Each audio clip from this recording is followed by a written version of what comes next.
დღეს ბებია ჩემს წავასწარი თუ როგორ მომპარა შამპუნები და ბანაობდა. ყველაფერი ასე დაიწყო. დილა გათენდა და აღრენილი იყო. თმა რას გიგავს შეიჭერი ბიჭო, თმა რას გიგავს შეიჭერიო.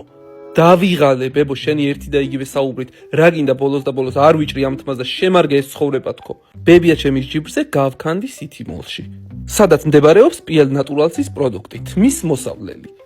ამ გოგოს ვეუბნები გაუბედურებული მაქვს თმა და მინდა რომ გავაჯანსაღოთ რომ ბებია ჩემი გულზე გავხედქოთ თქო.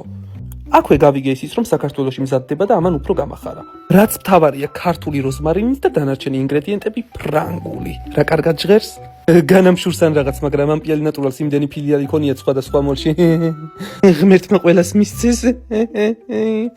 მოვედი სახლში, დავდე მაგიდაზე ეს პროდუქცია და ძალიან შევწდი რომ აკტავდე. რადგან როდესაც საბანაოდ შევდიოდი, დამხვდა ბებია ჩემი უკვე აკაფებული თავით. თან ისე ირონიულად დამცინოდა რომ სუნთლად გამაღიზიანა. PL Naturals-ის შამპუნი, კონდიციონერი და ეს როზმარინის ზეთი უხმარია ქალბატონს. ინსტრუქციაც კარგად წაუკითხავს რომ ფრანგული ინგრედიენტებით არის დამზადებული და ამას თურმე ბავშვობიდან უყვარს საფრანგეთი. შიშით ვერ მიცხოვრია. ჩემი ოჯახის წევრების შიშით ვერ მიცხოვრია, კალყო.